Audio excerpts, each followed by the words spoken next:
Hello friends, எல்லாருக்கும் வணக்கம். இன்றைக்கி நாள் எப்படி ஆரம்பிச்சிச்சின்னா ஒரே மழையோடு ஆரம்பிச்சிருச்சுங்க. ரொம்ப சீச்சின்னு போச்சு.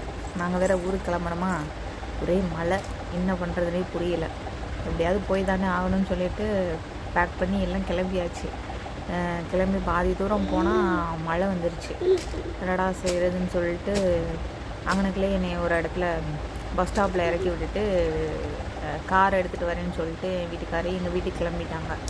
எங்கள் அப்பா வீட்டை தாண்டி தான் நான் என் ஊருக்கு போகணும். நான் கல்யாணம் பண்ணி போன ஊருக்கு. அங்கேருந்து கார் எடுத்துகிட்டு வரலான்னு சொல்லிட்டு இவங்க முன்னாடி போயிட்டாங்க.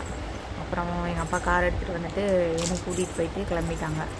அப்படியே கிளம்பி எங்கள் வீட்டுக்கு போயிட்டு சாப்பிட்டுட்டு அதுக்கப்புறமா மறுபடியும் நாங்கள் அங்கேருந்து கார்லேயே எங்கள் ஊருக்கு வந்தாச்சு. மழை இந்த பொங்கல் நேரம் பொங்கல் வைக்க விடாது போல். இந்த மழை எதுக்கு தான் பெய்யுதுன்னு தெரியல. வயலுக்கும் தேவையில்லை இந்த மழை. கருதெல்லாம் சாஞ்சிருச்சு அந்தளவுக்கு மழை. இப்போ தேவையில்லாமல் இந்த மழை பெய்யுது. மழை பெஞ்சு வெளியில் நடமாட முடியல. நசன்னு ரொம்ப மழை பெஞ்சிருச்சு. ஃபுல்லாகவே மழை தான். அங்கேருந்து ஒரு வழியாக நனைஞ்சி பிள்ளைய மட்டும் நினைக்காம இப்படியே கொண்டு வந்து சேர்த்தாச்சு. அப்புறம் எங்கள் வீட்டுக்கு ஒரு வழியாக வந்துட்டோம். அங்கே எங்கள் அண்ணன் பையன் அவங்க மச்சான் வரானா. ரொம்ப ஆவலாக எதிர்பார்த்துட்ருக்காங்க சார்.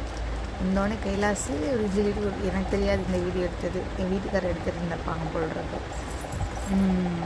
அப்புறம் தான் நான் பார்த்தேன். அங்கே வந்ததுனால அதுக்கப்புறம் அவங்க அப்பா சாப்பிட்டு போக சொல்லிட்டாங்க. சரின்னு சாப்பாடு உட்காந்தாச்சு. என்ன சாப்பாடுன்னு பார்த்திங்கன்னா மீன் குழம்பு, மீன் வறுவல், அப்புறம் இன்னொரு மட்டன் வேறு, அப்புறம் 2 வகை மீன். சூடப்பொடின்னு சொல்லுவாங்க ஒன்று, இன்னொன்று பால்சரா.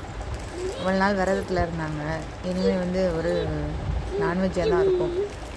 சாப்பிட்டு முடிச்சுட்டு மறுபடியும் எங்கள் வீட்டுக்கு நாங்கள் கிளம்பிட்டோங்க.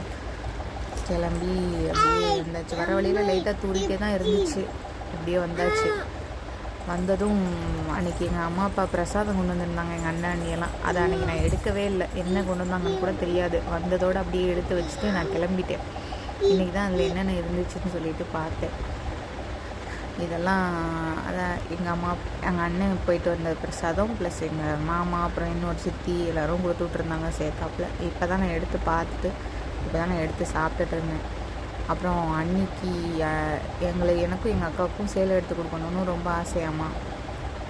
அதனால் எனக்கு ஒரு சேலை, அப்புறம் தம்பிக்கு ட்ரெஸ்ஸு எல்லாம் எடுத்துகிட்டு வந்திருந்தாங்க எங்கள் அண்ணன் அண்ணி. இந்த குங்குமம் சிமிழ் பார்த்திங்கன்னா எங்கள் சித்தி வீட்டில் பிரசாதத்துக்குள்ள போட்டு கொடுத்தது. கிளிப்பெல்லாம் எங்கள் அண்ணன் வாங்கி வச்சு போல். எங்கள் அண்ணன் வாங்கினச்சான் சொன்னாங்க. அப்புறம் தம்பிக்கு ஒரு துப்பாக்கி. இவ்வளோ தான் எங்கள் அண்ணன் எனக்கு கோயிலுக்கு போயிட்டு வாங்கிட்டு வந்துச்சு. பிரசாதத்தை பார்த்துட்டு கொஞ்சம் நேரம் சாப்பிட்டுட்டு அப்படியே இன்றைக்கி பொழுது இப்படியே போயிடுச்சுங்க. பொங்கல் வந்துருச்சு. எல்லாருக்கும் அட்வான்ஸ் விஷஸ்ங்க. தேங்க்யூ. வீடியோ பார்த்ததுக்கு ரொம்ப நன்றி.